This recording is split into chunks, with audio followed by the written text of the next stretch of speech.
Hey guys. Okay, so this next chapter, we're gonna jump over to chapter 12.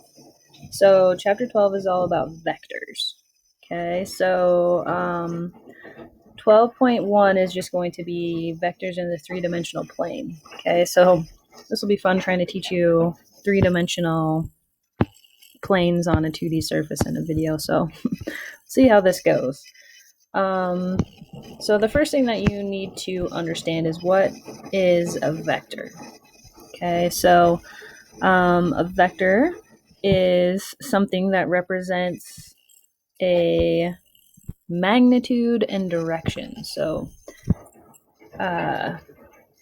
probably you're all thinking back to what is the movie with the vector, Despicable Me.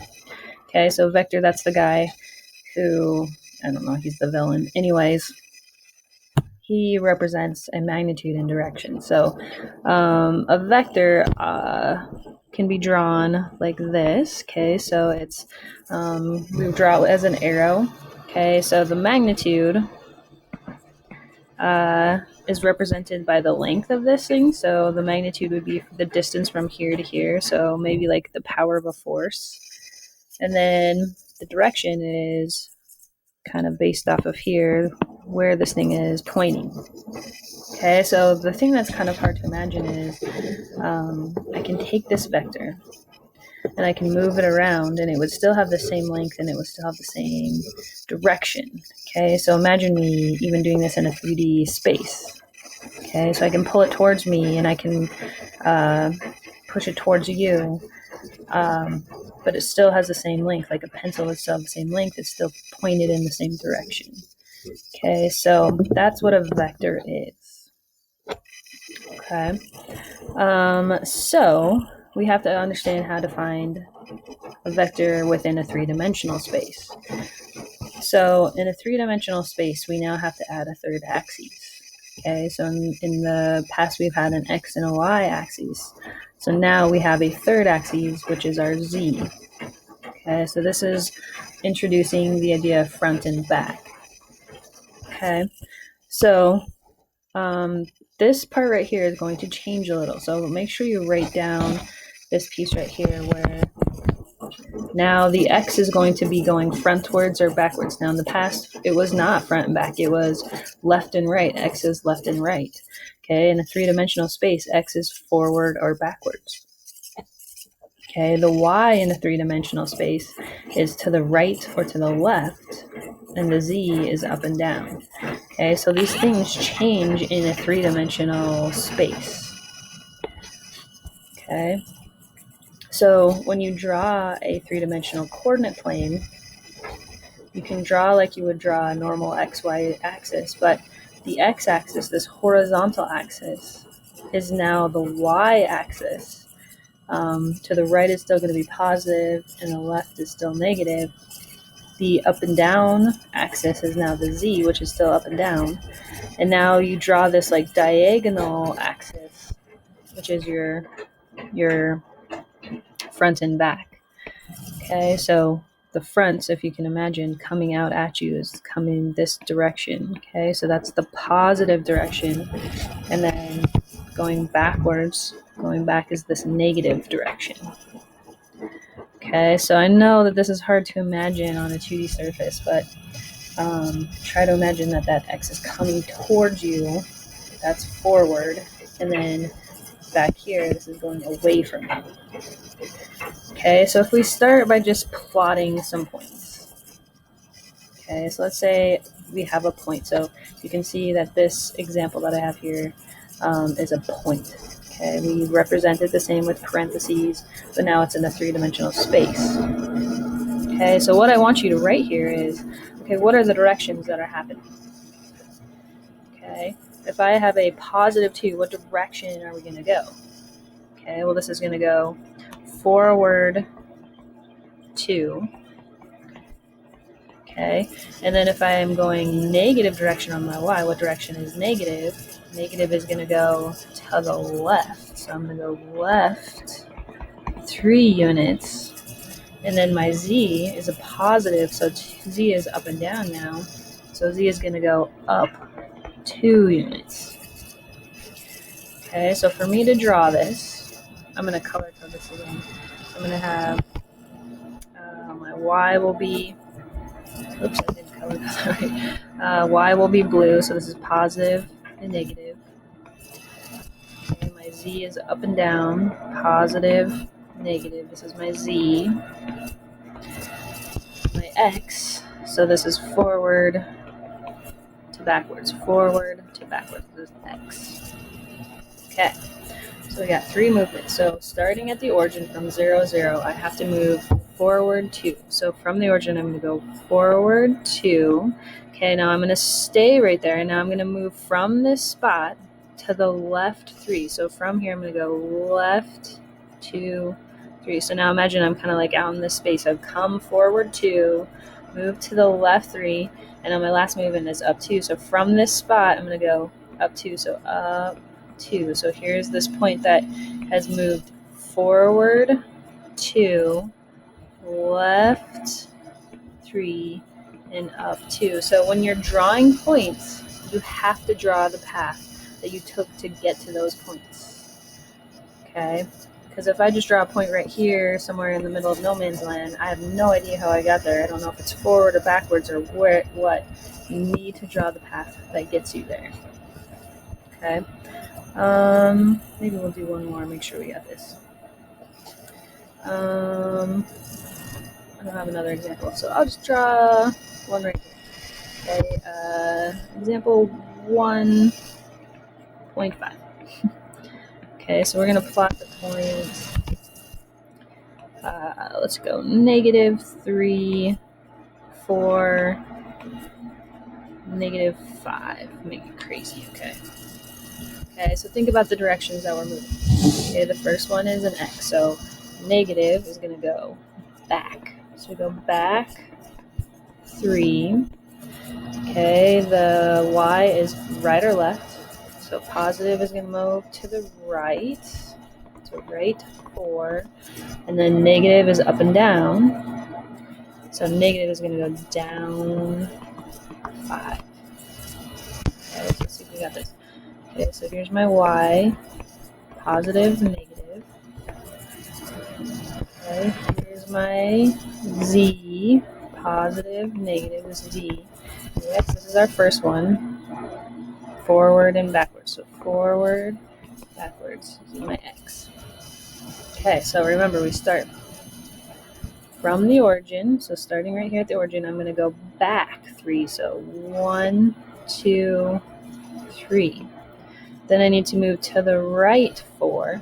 So from here, we're going to the right 1, 2, 3, 4. And then from there, now I have to move down 5. So 1, 2, 3, 4, 5. So I should see these tick marks. And then you have to fill in this little arrow. Okay, I went back 3. I moved to the right 4. And then went down 5. So that's this point that's down. That's backwards 3. Then it moved to the right 4 and down 5. Okay, so hopefully that kind of makes sense to you. Okay, so now if we move on to the next thing, let's go ahead and draw this piece. So question number 2. Now, if you look at question number 2 versus question number 1, hopefully you notice that there's these bracket things. Okay, the greater than, less than. And those are symbols that are telling you, hey, this is not a point anymore. Sorry, my laundry is in the background. It's not a point anymore. Now we're drawing a vector. Okay, so to draw a vector in a 3-dimensional space, we're going to basically take these same movements, but we're going to from a beginning to an end. And when we begin, we're going to start. So like, let's say this is my vector. This is my start. Okay, so my start is called my initial point. Okay, and my terminal point, my place that it's going to right here, this is my terminal point. That's not terminal point. Okay, so in a scenario like this, my initial point is going to be 0, 0. my terminal point is -4, 5, -2. Okay, so I'm starting to draw this from the origin. Okay, so if I draw my axes here, so I have my y, so positive, negative, and then my z, positive, negative, and then my x goes forward and backwards, so positive, negative. Okay, so this, I'm going to start from 0, 0, and I'm going to move these 3 directions. Okay, so I have to move to the left, or excuse me, not left. Okay, so I start -4, so I'm going to go back 4. So 1, 2, 3, 4. Okay, then I go to the right 5. 1, 2, 3, 4, 5. And then I have to go down 2, so down 2. Okay, so this point right here is the point -4, 5, -2. Now remember, I'm drawing a vector. Okay, so my vector has to go from my initial point. So where did I start at? Started at 0, 0. So I'm going to start from here, and I'm going to go to this point. So from here to here, that is my vector. Okay, so that is my drawing that I'm drawing instead of a single point. Over here we had just single points. Now we're drawing a vector from a starting point to an ending point, terminal point. Okay. I don't think I need to do another example like that, but maybe I do. Well, let's make sure I got this. So this is what you're going to see on your worksheet. Oh my gosh.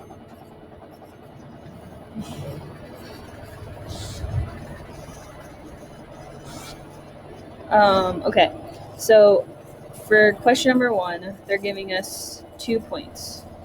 Okay, so they want us to write the vector in component form, which I'll talk about what component form is.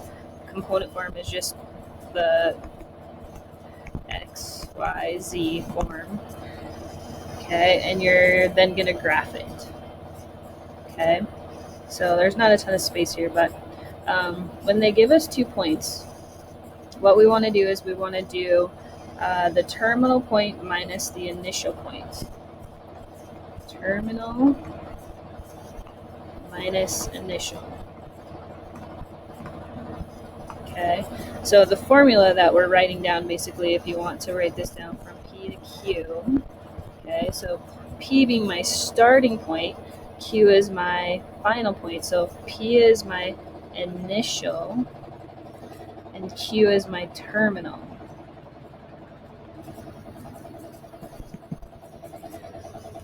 Okay, so if we have, let's say P would equal x1, y1, z1, and Q was x2, y2, z2.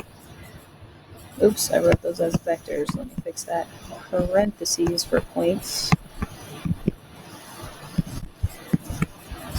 Okay, my vector would be, for my x value, I'm going to do terminal minus initial, so it's going to be the q minus p, so it'll be x2 minus x1.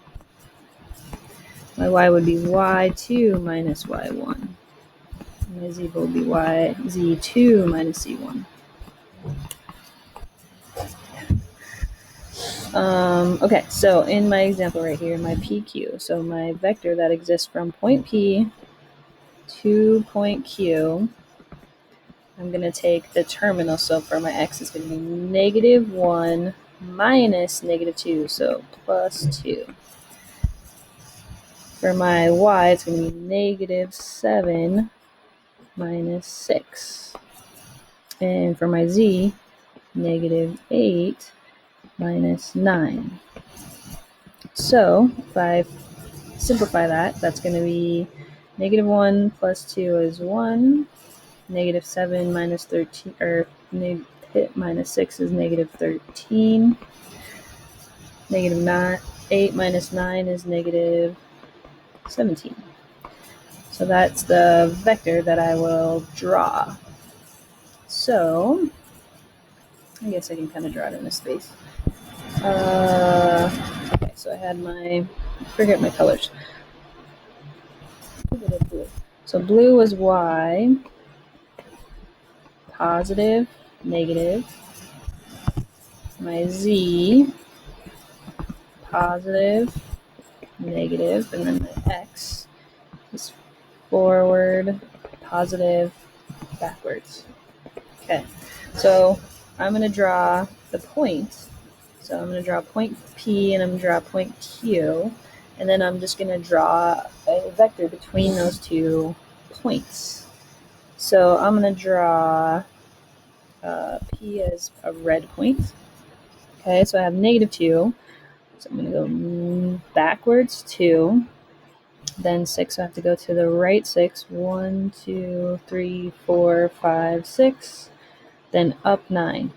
1, 2, 3, 4, 5, 6, 7, 8, 9. So here is my point P, my initial point. Then I'll draw point Q. Okay, so Q, start at the origin. So I'm going to go -1, so back 1. Then -7, so I have to go to the left 7. 1, 2, 3, 4, 5, 6, 7. And then -8 is down 8. 1, 2, 3, 4, 5, 6, 7, 8. So there's my point Q. So my vector PQ. So from point P to point Q is there. My vector from P to Q. Okay, so what is kind of cool about this is, since this is my final vector, what I could do is if I drew that as a vector that started from 0, 0, okay, so watch what happens here. If I drew this to the right 1, and then I would go to the left 13, 1, 2, 3, 4, 5, 6, 7, 8, 9, 10, 11, 12, 13, and down 17. 1, 2, 3, 4, 5, 6, 7, 8, 9, 10, 11, 12, 13, 14, 15, 16, 17. So if I drew this vector from the start to the finish, now pretend that my increments were better. Okay, what you can see is this vector right here should have the same length as this vector right here, and it should be in the same exact direction. Okay, so you can kind of like take it and move it. So I can show you what I'm doing with my hand, but you were going to take that as a chunk and take it out into 3-dimensional space and move it. It would still be the same exact vector. Okay, so that's kind of what is cool about vectors. Okay, so that's how you do questions 1 through 4.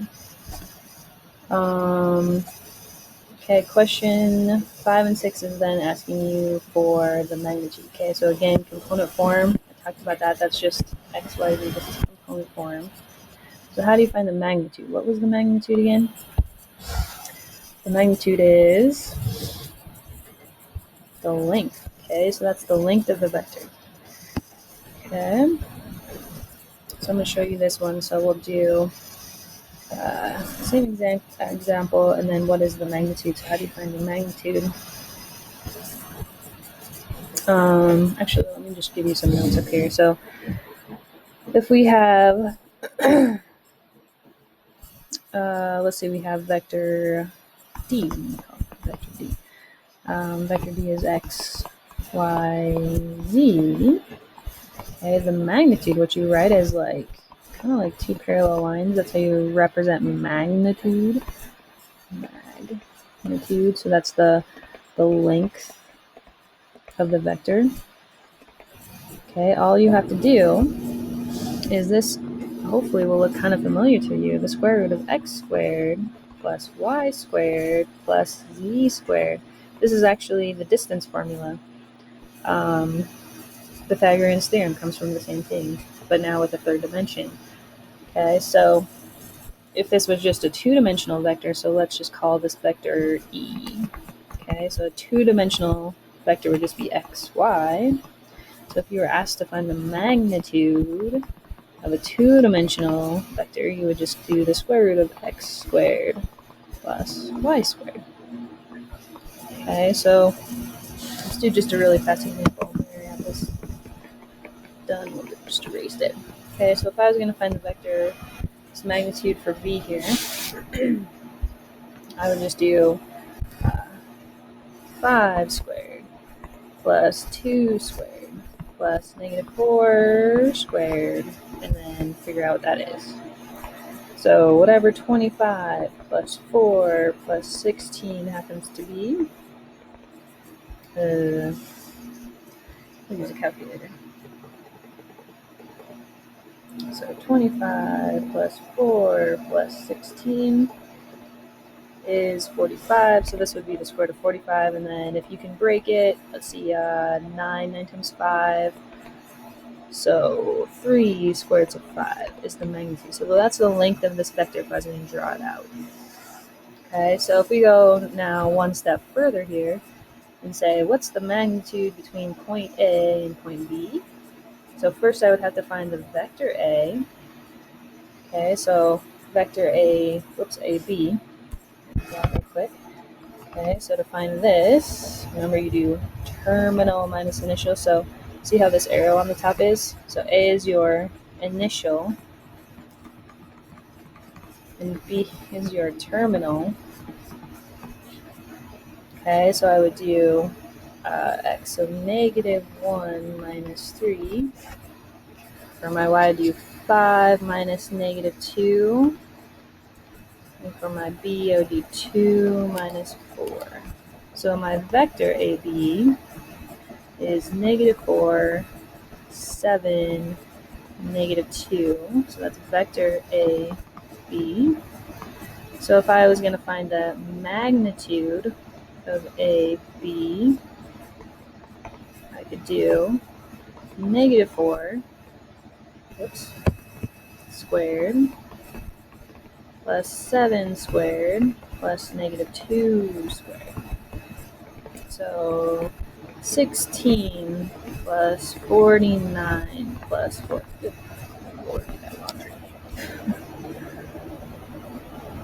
It's an earthquake. 49 plus 4 is 69. So the square root of 69, I don't think you can break that. So you would just leave it that way. So that's the length of the vector AB. Okay, so that's your magnitude. Let's see if I've gotten everything. Okay, we got from here to here. Okay, so magnitude. Okay, so this written right here in this question number 9, this is just a different format. So I, J, K. That is called standard form. Okay, so let me write this out here. You have your component form, okay, which has the like brackety boxes. You have X, Y, Z. Okay, now standard form. And they use standard form when we start talking about angles and stuff like that. So standard form would just be, you would call it xi plus yj plus zk. So what that really means is, like, if I was going to take a component form, so let's just say I take question number 17. So if I took 3, negative 1, negative 7, and put it into standard form, this would be 3i minus 1j minus 7k. So that's just standard form, just a different way to look at it. So if I was going to find the magnitude, you can convert this into component form if it makes you feel better.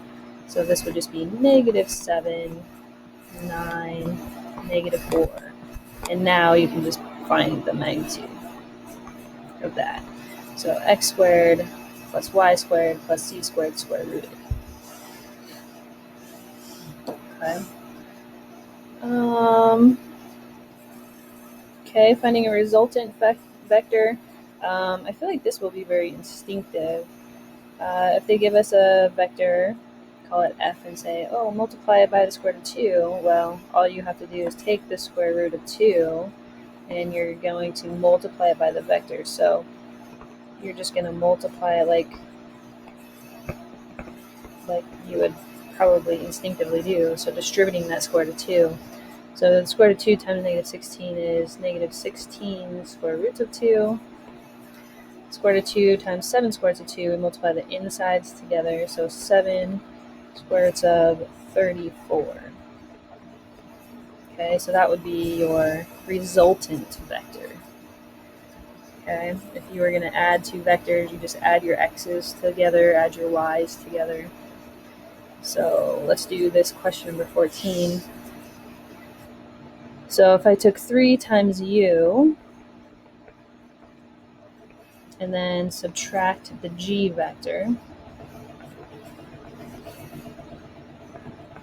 we would multiply by 3 first. So you would first have 33, negative 33. Okay, so now when it comes to this, I can only combine x's together and y's together. So I would do 33 minus negative 9. So 33 plus 9, so 42. And then now I'm going to do my y. So negative 33 plus 8 is negative 25. I'm sorry my laundry is going right now, you guys. That's really distracting to me. Hopefully I haven't messed this up too bad. Okay, I got, what else do I gotta do? A unit vector. So to do a unit vector basically means you have to have a vector that has a magnitude of 1. Magnitude is equal to 1. So to do that, all you're going to do is you're going to take your vector and divide by its given magnitude. So if I was going to find the magnitude of this vector u, 2 squared plus negative 3 squared, 4 plus 9 is square root of 13. So to do a unit vector, I would take 2, negative 3 my u, and divide by the square root of 13. So this is similar to what we just did up there. If I'm dividing by the square root of 13, I have to divide the x by the square root of 13 and the y by the square root of 13. So hopefully you look at that and go, oh, I got to reduce that, multiply by the square root of 13. So 2 square roots of 13 over 13, negative 3 square roots of 13 over 13. So that's a unit vector, so making it to have a magnitude of 1.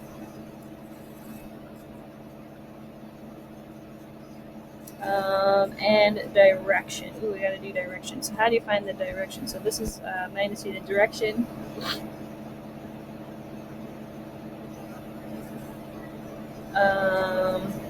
So to find the direction,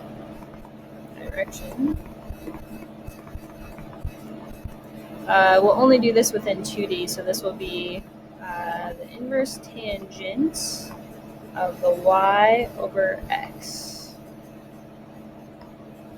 We'll keep this in 2 dimension for now. Okay, so let's just do this question. So it says, draw a vector diagram to find the resultant of each pair of vectors using the triangular method. So the idea of this is that so this is 2 dimension. So if I went to 9, negative 12, so this vector right here would be 1, 2, 3, 4, 5, 6, 7, 8, 9, down 12, 1, 2, 3, 4, 5, 6, 7, 8, 9, 10, 11, 12. So this is vector t, call it vector t. And then if I draw vector u, 9, 10, 11, 12, 13, 14, 15, 16, 17, up 3,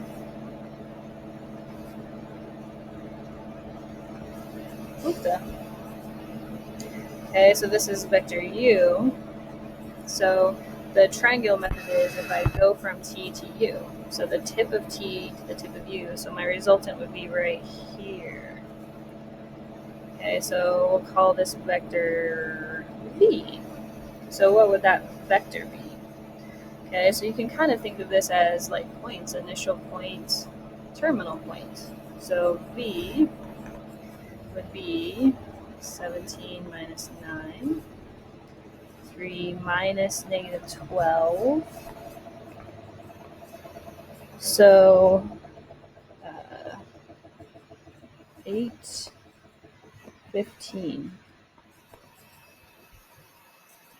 Okay, so that's this vector. So it goes to the right 8 and up 15. So that's my v. So we can state the magnitude. Oh, I hope the one is done. As soon as the video is done, it will be done. Squared plus 15 squared. So 64 plus, I don't know, 15 squared.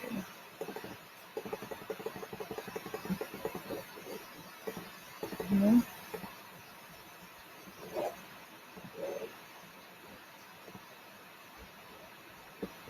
Sure, Spencer already knows.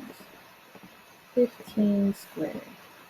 225. So if I add that to 64, our vector is 289. So what was it? 225. 289. So there's your magnitude. So to find the direction, so imagine the direction is like this angle right here. Okay. So that would be the inverse tangent of y over x. So I'm looking right here. The y is 15. The x is 8. So if I type that in the calculator now, remember I want to have a degree measure. So I'm going to make sure that my calculator mode is in degree. By the way, if you guys don't have an 84, I think most of you guys have iPhones. The app that I've seen is the best for iPhones is Free Graph Calc. Free Graph Calc. So I know that if you turn that to the side, like you turn your phone sideways, it'll give you all these extra things that it can do. And I know it can do trig on there, so just make sure your mode is in degrees. So inverse tan 15 over 8. So 61.9.